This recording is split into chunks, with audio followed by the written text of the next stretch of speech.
In this video, we're going to be looking at the MX2125. It's a very small MEMS-based accelerometer. You can see how tiny this thing is.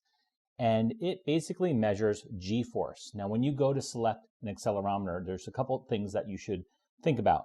Number one, they have different ranges. So some of them might measure between -1G and +1G, or maybe -10 and +10.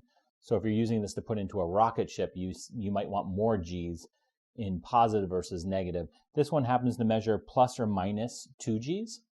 It also happens to be the one example built into Arduino for accelerometers, so that's why I chose this one. It's really a classic. Another thing you should know before buying an accelerometer is that typically they're combined with other sensors into one board.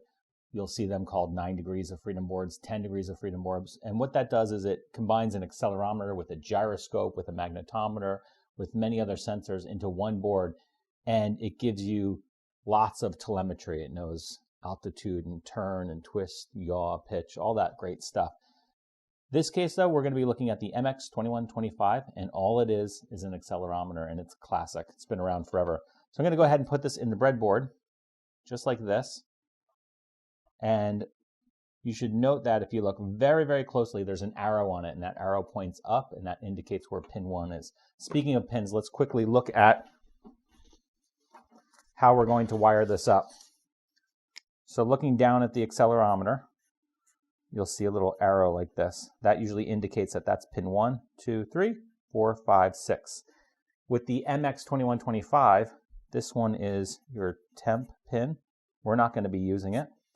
This one is your Y out. This one is your ground. And then on this side, you have your positive 5 volts, your X out, and another ground. And that's it. 6 wires. We're going to be using 4 of them, and we have the code built into the Arduino IDE. So let's go ahead and wire this up. So I can start with some of those basic connections. We'll do the X out there. We'll have white for the Y out. We'll use orange. And let's grab some red and black wires so we can run our power and grounds. So we have a ground in this bottom corner here to the ground rail. And we can put the ground rail into the Arduino into a ground pin. And we can run another ground from this bottom left-hand corner into the ground rail. So now our 2 grounds are hooked up. We've got our 2 signal wires. And we need to connect the positive 5 volt. That's in this upper right-hand corner here. And I might just go ahead and put that right over into the Arduino 5 volt board, pin on the board. And that's all I need to hook up right now. Let's take a look at the code and find out where these X and Y outs go. So we'll look at File, Examples, and you go into Sensor, you'll see Memsic 2125, and that's exactly what we have here.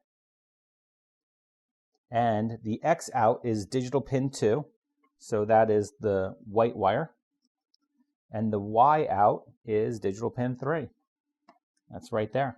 Let's go ahead and connect that up. Make sure the board looks good in the port. Let's upload it.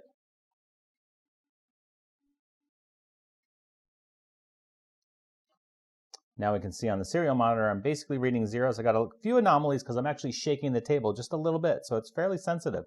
But if I really hit it, you can see I get some really nice positive and negative numbers in there. So think about how you can integrate this into your next project. You can measure the G-force of something or how hard something is moved.